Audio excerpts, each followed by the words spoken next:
اب ہم یہ دیکھتے ہیں کہ اللہ کے رسول صلی اللہ علیہ وسلم نے فیملی پر یعنی ہم یہ دیکھتے ہیں کہ اسلام میں ایسا نہیں ہے کہ اگر آپ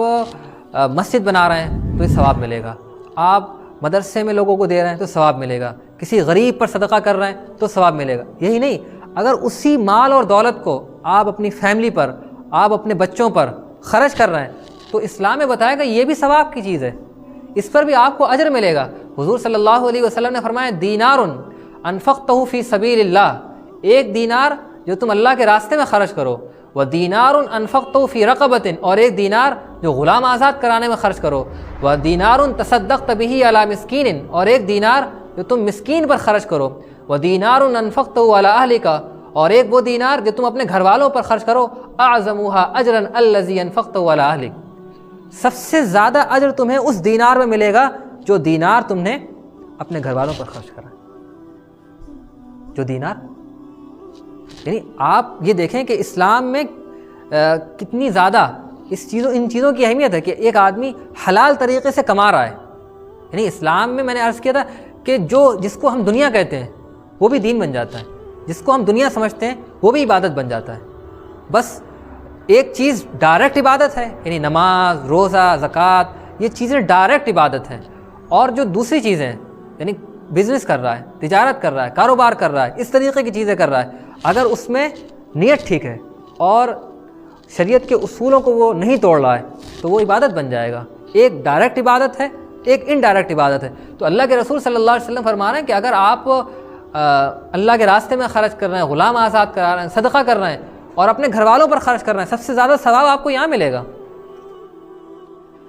اب یہ والی آپ نے حدیث سنی ہوگی کہ اللہ کے رسول صلی اللہ علیہ وسلم کے سامنے سے ایک شخص گزرا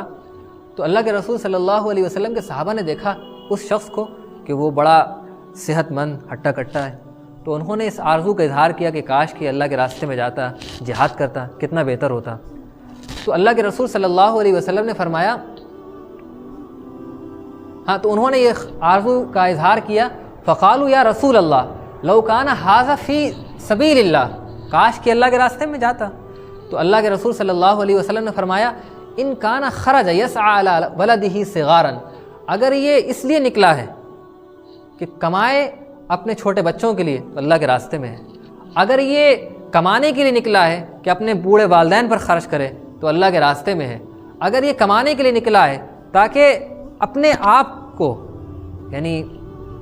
لوگوں کے سامنے ہاتھ نہ پھیلانا پڑے تو یہ اللہ کے راستے میں ہے. وَإِن كَانَ خَرَجَ يَسْعَى رِيَاءً وَمُفَاخَرَةً فَهُوَ فِي سَبِيلِ الشَّيْطَانِ. ہاں اگر مقصد ٹھیک نہیں ہے، نیت ٹھیک نہیں ہے، ریاکاری مقصد ہے، دکھلاوا مقصد ہے تو یہ شیطان کے راستے میں. یعنی ایک آدمی جو تجارت کرنے جا رہا ہے، پیسے کمانے جا رہا ہے، اس کے بارے میں بھی کہا جا رہا ہے کہ وہ اللہ کے راستے میں. یعنی اللہ کا راستہ جو ہے وہ صرف ایک ہی نہیں ہے، اللہ کا راستہ یعنی یہ ساری چیزیں جو ہے وہ ہمارے لیے عبادت بنی جا رہی ہیں اگر ہماری نیت ٹھیک ہے اور ہمارا میتھڈ اور طریقہ ٹھیک ہے. اور یہ چیز جو ہے وہ اسلام میں ملے گی آپ کو. اور صرف اتنی بات نہیں ہے، مسئلہ یہ ہے کہ اگر آپ کی بیوی بچے ہیں اور جن کا نان و نفقہ مینٹیننس آپ کے ذمے فرض ہے اور آپ نہیں اٹھا رہے ہیں تو حضور صلی اللہ علیہ وسلم نے فرمایا گنہگار ہوں گے. کفا بالمرء اثما ان یضیع من یقود، آدمی کے گنہگار ہونے کے لیے اتنا کافی ہے کہ جن کا خرچہ اس کے ذمے ہے وہ خرچہ نہ اٹھائے. صرف ایسا نہیں کہ آپ کو ثواب ملے گا، ثواب کی چیز ہے، پروموٹ کیا گیا ہے، وہ چیزیں فرض بھی ہیں آپ کے اوپر، لازم و ضروری بھی ہیں کہ آپ کو خرچہ اٹھانا ہی ہے. اگر خرچہ نہیں اٹھائیں گے تو آپ گنہگار ہوں گے. مثال کے طور پر کوئی نوجوان ہے، 20 سال کا ہے، 22 سال کا ہے اور والدین بوڑھے ہو گئے ہیں جو کمانے کی پوزیشن میں نہیں ہے، اور وہ نوجوان کما کر لا کر نہیں دے رہا ہے والدین کو، ان کا خرچہ نہیں اٹھا رہا ہے، اور وہ گنہگار ہوگا.